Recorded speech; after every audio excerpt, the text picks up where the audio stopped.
আজকে বেরিয়ে পড়লাম ডে ট্যুরে। সারাদিনের জন্য গাড়ি ভাড়া করা হয়েছে, হাজার কার্পণ্য নয়। এই সারাদিনের গাড়ি ভাড়াটা নিয়েছে $180, 90,000 টেঙ্গের মতো। এই যে পেট্রোল পাম্পটা দেখছেন, পেট্রোল পাম্পটা হচ্ছে রাশিয়ার যে লিউকয়েল আছে, এই লিউকয়েলের তেল। আর হিসেব করে দেখেছি, মোটামুটি 65 রুপিস পার লিটার, মানে আমাদের টাকায় 65 টাকা। বুকটা চিনচিন করে উঠলো। যাই হোক, আমরা গাড়িটা ভাড়া করেছি এই জন্য যে, প্রথম কথা, যদি গ্রুপ ট্যুরে যেতে হয় তাহলে বাসে যেতে গেলে অনেক ভোরবেলায় বেরোতে হবে, সারাদিনের মতন। প্রায় 12 থেকে 14 ঘন্টার ট্যুর। কিন্তু নিজেরা যদি প্রাইভেট গাড়িতে যাই তাহলে কিন্তু সেই সময়টা অনেকটাই কম লাগে, আর যেখানে ইচ্ছে দাঁড়ানো যাবে, সময়েরও কোনো ব্যাপার নেই। আমাদের সঙ্গে চলেছে টিয়েনশান পর্বতমালা, বরফে ঢাকা, অত্যন্ত সুন্দর। আর চারপাশে রয়েছে, এখানে বরফ পড়ে না বলে, গমের ক্ষেত। গমটা এখানে কিন্তু মেন স্টেপল ফুড। তো গমের ক্ষেত আর পর্বতমালা ভীষণ সুন্দর। আর হাইওয়েতে একদম গাড়ির কোনো রকম ঝাঁকুনি বা কিচ্ছু বোঝা যায় না, এত সুন্দর রাস্তা। আর সব থেকে বড় কথা হচ্ছে যে 180-র ওপরেও গাড়ি চলেছে, বুঝতে পারিনি আমরা। আর গাড়িটাও খুব ভালো ছিল, নতুন গাড়ি। আর আমাদের সারথি ছিল জ্যাক। জ্যাকের গল্পটা আমি পরে করছি, অনেক গল্প আছে জ্যাকের। জ্যাক আমাদের নিজস্বভাবে ঘুরিয়েছিল, ও আমাদের গাইড ছিল। প্লাস ও অনেক ওখানকার কথা শেয়ার করছিল, যেমন পুলিশের ব্যাপারটাও বলল যে এখানে খুব বাজে পুলিশ। আর আমরা দাঁড়ালাম 1 ঘন্টা 1.5 ঘন্টা বাদে একটা বাজারে, যে বাজারটা ফল এবং বিভিন্ন জিনিস পাওয়া যাচ্ছিল, কিন্তু আমাদের দরকার ছিল না, যেহেতু আমরা ব্রেকফাস্ট করেই বেরিয়েছিলাম হোটেল থেকে। ফ্রি ব্রেকফাস্ট ছিল, ব্রেকফাস্ট করে বেরিয়েছিলাম আর চা করে নিয়ে বেরোচ্ছিলাম। চা জল সাফিসিয়েন্ট থাকতো আমাদের সঙ্গে। চাটা করে নিয়ে বেরোতাম ফ্লাক্সে করে, কারণ চাটা আমাদের সবার লাগে। ক্যানিয়নটা হচ্ছে 2.5 কিলোমিটার, এই হচ্ছে তার ম্যাপ। আর এই যে সিঁড়িটা কিন্তু 300-র বেশি সিঁড়ি নেমে যেতে হবে। দেরি করে বেরোনোর উদ্দেশ্য হচ্ছে, বেলা 10টার পর থেকে এখানে যে গাড়িগুলো যাতায়াত করে, যে গাড়িগুলো নিয়ে যায় শ্যারিয়ান রিভারের অব্দি, সেই গাড়িগুলো পাওয়া যায়। খুব সকালে এসে গেলেই এটা পাওয়া যায় না, এবং হেঁটেই ঘুরতে হবে তাহলে। তো আমরা সেই গাড়িটা নেব, যেহেতু হাঁটা 5 কিলোমিটার যাতায়াতে হাঁটা, এটা একটুখানি আমার নিজের পক্ষেই খুব অস্বস্তিকর ছিল, সেই জন্য গাড়ি ছিল। তো আমরা ওখানে পৌঁছেছিলাম প্রায় বেলা 11টা, 11:30 নাগাদ। তো আর সেদিন ওয়েদার খুব খারাপ ছিল। ওয়েদার এতটাই খারাপ ছিল যে, মানে মেঘলা তো বটেই, আর প্রচন্ড ঠান্ডা, প্রচন্ড হাওয়া। মাইনাসের কাছাকাছি ছিল টেম্পারেচার, 0 ডিগ্রির নিচে তো ছিলই। তো আমরা গাড়িতে চাপলাম। গাড়ি খোলা গাড়ি, হাওয়া সাংঘাতিক গাড়ি চললে। তো যাই হোক, তবু ফটো তো তুলতেই হবে। শ্যারিয়ান ক্যানিয়নটা সত্যি দেখবার মতন। আমাদের কাছে তো ক্যানিয়নটা একটা নতুন ব্যাপার। তো সেটা খুবই ভালো লাগবে। ল্যান্ডস্কেপটা কিন্তু প্রত্যেকটা সিজনে, প্রত্যেকটা দিনের সময়ে এটার মানে রূপটা আলাদা আলাদা হয়। আপনারা গুগল করলে দেখে নিতে পারবেন, বিভিন্ন সুন্দর জায়গাটা কিন্তু। আর এই একটা নদীর কোটি কোটি বছরের এই নিখুঁত শিল্প, এটা কিন্তু সত্যি দু চোখ মেলে দেখবার মতন, এবং প্রকৃতির কাছে যে আমরা কতটা ক্ষুদ্র সেটা বোঝবার মতো। যাই হোক, গাড়িতে চেপে যাচ্ছিলাম। আমাদের সঙ্গে কিছু চাইনিজ ট্রাভেলার ছিল, ওদের ওখানে খুব দেখেছি জানেন।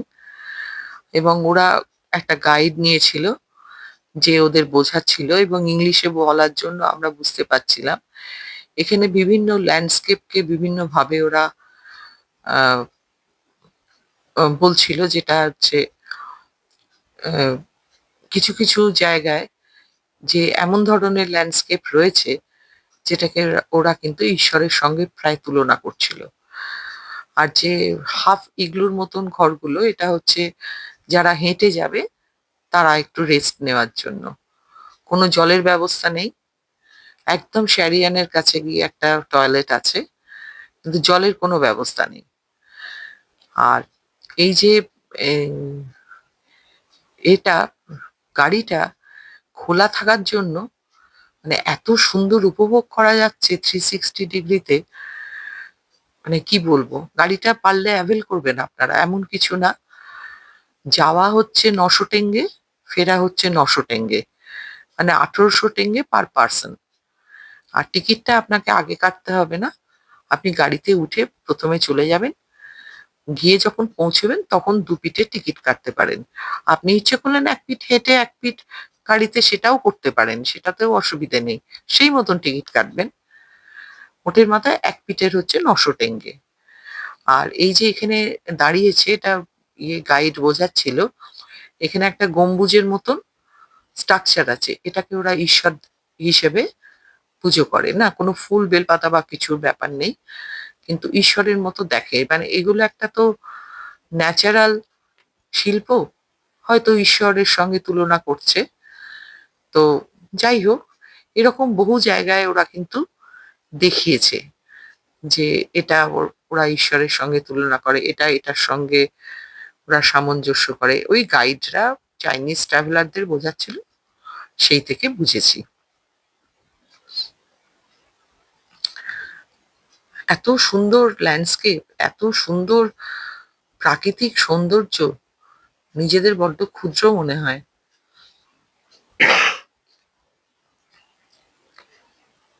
আর এটা গরমের সময়, এই শ্যারিয়ান ক্যানিয়নে গরমের সময় যখন সানসেট হয়, সূর্যের আলোটা যখন একটু কমে আসে সানসেটের সময়, এটা পুরো লাল লাগে, অসাধারণ লাগে। কিন্তু গরমকালে গরমটা খুব বেশি বলে আমরা গরমে আর রিস্ক নিইনি, ঠান্ডার সময় গিয়েছিলাম। বরফ পড়া দেখতেও তো ভালো লাগে। তো আজকের ওয়েদারে কিন্তু বরফ পড়া একদম ফোরকাস্টে ছিলই, অত্যন্ত বাজে ওয়েদার ছিল। তো সেই জন্য দেখছেন মেঘলা মেঘলা, একটু ফটোটাও যে খুব ভালো এসেছে তা না। তো আমরা কিন্তু শ্যারিয়ানে প্রচুর সময় কাটিয়েছি। এখানে কিন্তু এক একজন যারা এক্সপ্লোরার আর কি, 1-2 দিনও কাটায় তারা, হেঁটে হেঁটে পুরো জায়গাটা, বা হাইকিং করে থাকে। থাকতে গেলে কিন্তু অনেকটা দূরে কোনো ভিলেজে থাকতে হয়, এখানে থাকার কোনো ব্যবস্থা নেই। আর এটা ন্যাশনাল পার্কের মধ্যে পড়ে, ট্যাক্স দিতে হয়, যেটা যেটা আমাদের গাড়ির ভাড়ার সঙ্গে সবকিছু ছিল। আমরা জানি না, সমস্ত কিছুই আমাদের সারথি সব ঠিক করে দিয়েছে। তো এটা অনেকে কিন্তু অনেক দিন ধরে, মানে আমরা আজকে ডে টু ডে যে যে জায়গাগুলো গিয়েছি, এক এক দিন এক একটা জায়গা গেলে কিন্তু খুব ভালো হয়। কিন্তু হাতে সময় কম থাকার জন্য আমরা এক এক দিন দিতে পারিনি, তারপরে আলাদা আলাদা জায়গায় থাকতে হবে, আলাদা ব্যবস্থা। তো সেটা আর করে ওঠা হয়নি হয় আমাদের। প্রত্যেকটা স্ট্রাকচারকে ওরা কিন্তু অন্যভাবে দেখাচ্ছিল, প্রত্যেকটা স্ট্রাকচারের ওদের কাছে একটা মানে আছে।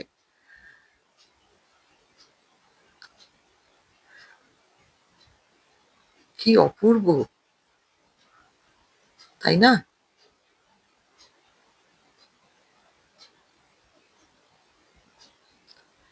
এই যে দুটো পাথরের মাঝখান দিয়ে আমরা এবার যাব, বলে যারা ভালো লোক তারা সহজেই পেরিয়ে যায়। তো আমরা ভালো লোক, আমরা সবাই মিলে সহজেই পেরিয়ে গিয়েছিলাম, পাথর পড়েনি। মাঝে মাঝে কিন্তু ভয় লাগছিল, সামনে যা পাথর আর যা রাস্তা, গাড়িও প্রচন্ড কাঁপছিল। আর এই যে ব্ল্যাক রঙের যে পাথরগুলো দেখছেন বা পাহাড়গুলো দেখছেন, এটা রিচড ইন আয়রন। যে ব্ল্যাক ক্যানিয়ন এটারই এক্সটেনশনের থাকে, এটা একটা আলাদা স্পট আছে, যদিও এটা শ্যারিয়ানের সঙ্গে আমরা দেখেছি। এটা ব্ল্যাকটা একটা দিকে ব্ল্যাক, একটা দিকে দেখুন রংটা কিরকম কন্ট্রাস্টের মতো লাগছে, আলাদা আলাদা রং। প্রকৃতি, এর নাম প্রকৃতি। বিশাল, প্রায় 1.5 লাখের হেক্টরের কাছাকাছি জুড়ে এই ক্যানিয়নটা, কিন্তু 1.5 লাখ হেক্টর। অনেকেই হেঁটে যাচ্ছে, তবে টুরিস্ট এমনি ওভারঅল খুব কম, খুবই কম। আমরা যে ধরনের টুরিস্ট দেখে অভ্যস্ত, একদমই তা নেই, খুব কম। সর্বসাকুল্যে 25 জন 30 জন হবে, তার বেশি আমরা দেখিনি।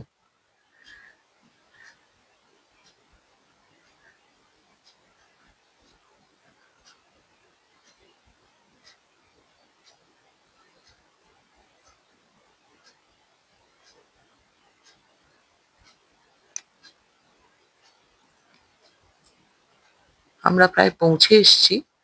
দূরে দেখতে পাওয়া যাচ্ছে যে শেডগুলো, ওগুলো হচ্ছে রিভার সাইড শেড। না, এখানে কোনো রকম রেস্টুরেন্টও নেই, ক্যাফেও নেই, কিচ্ছু নেই। আপনাদের খাবার নিয়ে গিয়ে ওখানে বসে খেতে পারেন, এনজয় করতে পারেন, সময় কাটাতে পারেন। টয়লেট আছে, খুব একটা জুতের না, ভালো না, পরিষ্কারও না। আর এটা হচ্ছে টিকিট কাউন্টার, এখান থেকে টিকিট আপনাকে নেমে গিয়ে কাটতে হবে, এবার যাতায়াতের টিকিট যেটা বুঝবেন। আর এই হচ্ছে সেই কারিগর, শ্যারিয়ান রিভার। এই আপাত দৃষ্টি এই রিভারটি যে এত বড় কর্মকাণ্ড করে ফেলেছে, ভাবা যায়? এমন যে কিছু স্রোত, তা কিন্তু না। স্রোত সাংঘাতিক না, নিরীহ রিভার কোটি কোটি বছর ধরে এত বড় কর্মকাণ্ড করেছে। আর টুরিস্টদের কি আনন্দ! আর আমাদের হাতে প্রচুর সময় ছিল, যেহেতু আমরা গ্রুপ ট্যুরে যাইনি, নিজেরা গিয়েছিলাম, সেহেতু অনেক সময় এখানে কাটিয়েছি। আর ফাঁকা জায়গা, এত প্রকৃতির এত অপরূপ সৌন্দর্য, নদীর ধার, খুব সুন্দর নদীর আওয়াজ, পরিষ্কার জল, খুব ভালো লেগেছে। অনেকক্ষণ কাটিয়েছি, গল্প করেছি, চা খেয়েছি, খুব ভালো লেগেছে। তবে এতটুকু ময়লা কোনো জায়গায় দেখিনি, কেউ ফেলেনি, খুব ডিসিপ্লিন, সবার প্রচন্ড সিভিক সেন্স।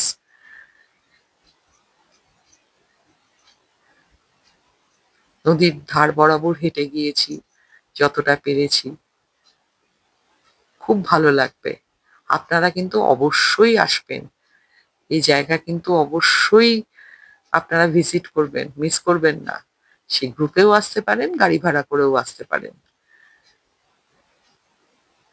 আমি, আপনারা যদি চান, আমি আমাদের যে সারথি জ্যাক, তার ফোন নাম্বার, তাকে যোগাযোগ করার সবকিছু আপনাদের দিয়ে দেবো। অত্যন্ত ভালো ছেলে, অল্প বয়সী ছেলে।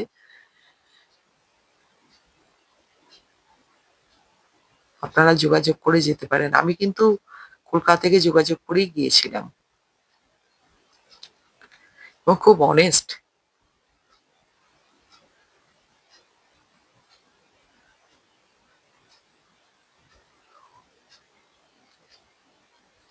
জলটা খুব স্বচ্ছ,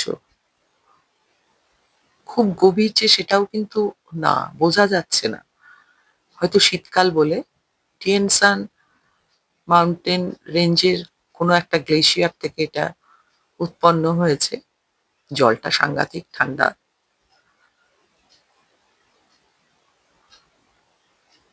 আর কি রঙের বৈচিত্র্য দেখুন, চারিপাশের রং, নদীর রং, অপূর্ব। আমরা ছাড়া আর কেউ নেই।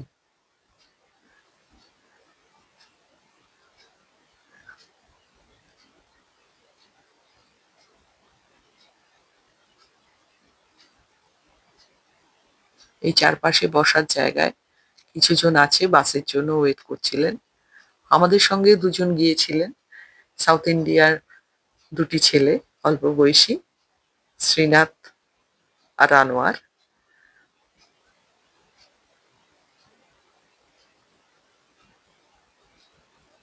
কারণ 4 জনের সিট তো আমরা ভাবলাম নিয়েই নি, ভালোই লাগবে। এই হচ্ছে ব্ল্যাক ক্যানিয়নের খুব তুষারপাত হচ্ছিল। তো আমরা অরিজিনাল ভিউ পয়েন্টে দাঁড়াইনি, এই জায়গাটা আমাদের খুব ভালো লেগেছিল বলে দাঁড়িয়ে পড়েছিলাম। আর সেই সময় খুব তুষার ঝড় হচ্ছিল। ব্ল্যাক ক্যানিয়নের এটা একটা জায়গা, সাদা তুষারপাত হচ্ছে আর চারিদিকে কালো পাহাড়। সাদা কালোর কম্বিনেশনটা সত্যি কিন্তু খুব ভাল লাগছিল। ক্যামেরায় কতটা বোঝা যাচ্ছে আমি ঠিক আহ, ঠিক যেটা দেখেছি সেটা ঠিক ক্যামেরায় আসে না আসলে। তাহলেও ল্যান্ডস্কেপটা যে পরিবর্তন হয়েছে সেটা কিন্তু আপনারা বুঝতে পারবেন। একদম নিচ দিয়ে বয়ে যাচ্ছে শ্যারিয়ান রিভার, আওয়াজ পাওয়া যাচ্ছে কিন্তু একদম ধারে যাওয়া যাচ্ছে না। গভীর খাত তো, চাপ হয়ে যাচ্ছে আর খুব হাওয়া বইছিল, পড়ে যায় যদি।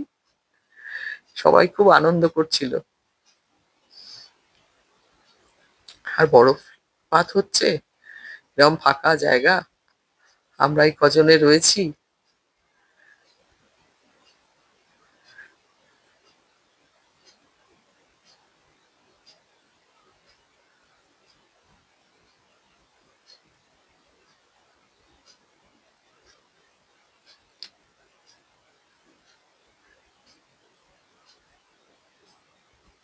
একদম কালো পাহাড়, সাদা বরফ।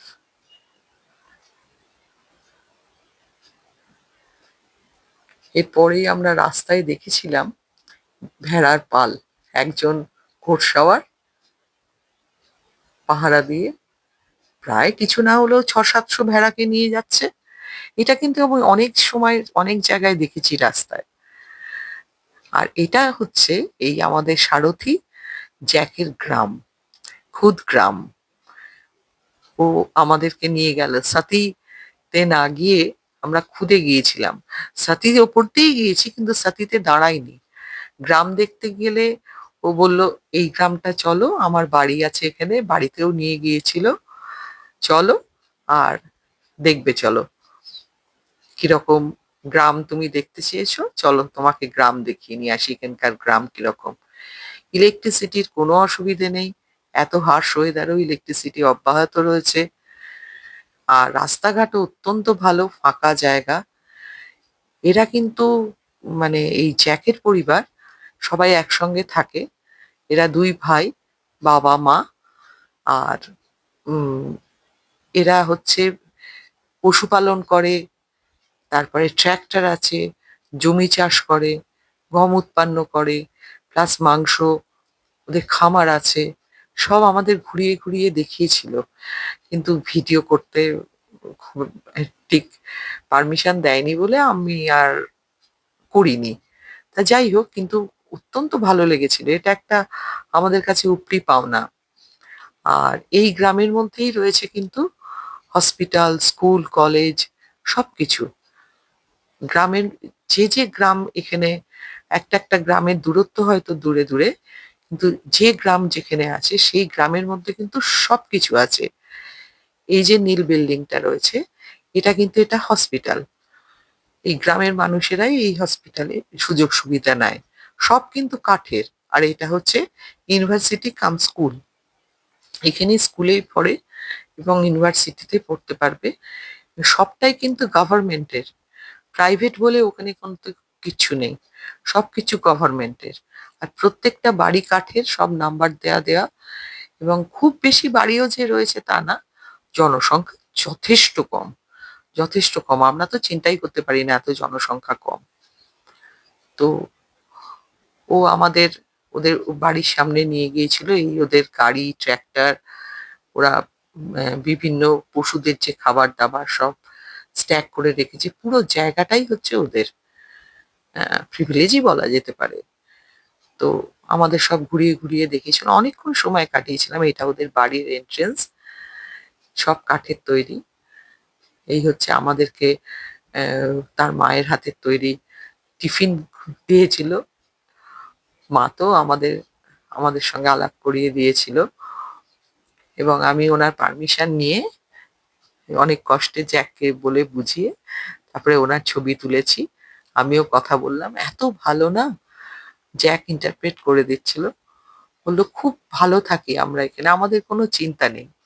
মা তো রাশিয়ান, কিন্তু এরা এই চারিপাশের সবটাই ওদের জমি এবং সবখানেই ওদের জিনিসপত্র ছড়ানো ছিটানো রয়েছে। আপেল চাষ করে, গম চাষ করে, ফার্ম হাউস রয়েছে ওদের ওখানে। আমরা অনেকক্ষণ সময় এখানে কাটিয়েছিলাম। আমাদের সত্যি সাথী দেখার দরকার হয়নি, সাথী ভিলেজ দেখার দরকার হয়নি, এটাতেই আমরা খুব এনজয় করেছি। আমরা এবার সাথীর দিকে যাচ্ছি, সাথী পেরিয়েই তারপরে কলসেতে যাব। সাথী ভিলেজ, সাথী ভিলেজ এখন একটু কমার্শিয়াল হয়ে গেছে, একটু রেস্টুরেন্ট হয়েছে, নামি দামি খাওয়া দাওয়া হয়েছে, কিন্তু আমরা সাথীতে থামিনি। আমাদের খুদ ভিলেজ দেখেই আমাদের কিন্তু মন ভরে গেছে। ওখানটা মানে ওখানের ব্যাপার স্যাপার গুলো বুঝে গেছি যে কি আছে না আছে, কি নাম ধরনের। নামে ভিলেজ হলেও অ্যাকচুয়ালি ভিলেজ না। এরপরেই আমরা সাথীর পরেই আমরা কোলসে লেকে চলে যাই। এই হচ্ছে কোলসে লেক, ঠান্ডায় পুরো জমে রয়েছে, একটুখানি জমা বাকি আছে, পুরোটা জমে গেছে। বিরাট বড় লেক, পুরোটা জমে গেছে। আর আমাদের সেদিনকে ওয়েদার রিপোর্ট এত খারাপ ছিল যে আমাদের সারথি কিন্তু একদম রাজি ছিল না বেশি সময় দিতে, যার জন্য প্রায় 1000 খানেক সিঁড়ি নেমে গিয়ে একদম কোলসে লেকের কাছাকাছি পৌঁছানো যায়, নামার সময় পাইনি। আর বিশেষ কিছু দেখার নেই, তবে আগেও বলেছি, আমি এখনো বলছি, প্রত্যেকটা জায়গা যদি একদিন একদিন করে ধরে সারাদিন ধরে এক্সপ্লোর করা যায় তাহলে কিন্তু অত্যন্ত ভালো লাগবে। যারা নেমেছে বা যারা দেখছে তারা বললো না সেরকম কিছু নেই, কারণ অনেকটা ট্রেল আছে যেখানে হেঁটে হেঁটে যাওয়া যায় সিঁড়ি বেঁধে, এই একই জিনিস। আর অত্যন্ত ওয়েদার খারাপ বলে, পাইন গাছে ঘেরা, বরফের প্রচন্ড হাওয়া, ওয়েদার খারাপ, আমাদের সারথি মোটে রাজি হচ্ছিল না, কারণ আমাদের ফিরতে হবে।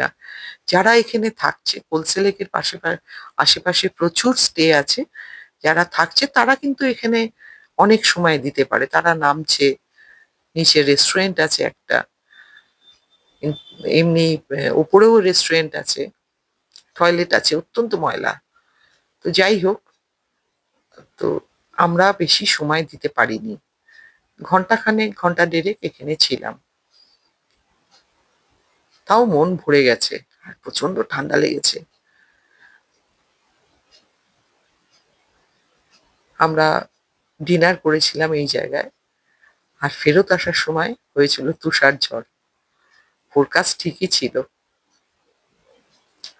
আর যখন ফিরলাম তখন হোটেলের সামনে এই অবস্থা, পুরো বরফ, তখনও বরফ পড়ছে এবং রীতিমতো ঝড়ের মতন বরফ পড়ছে।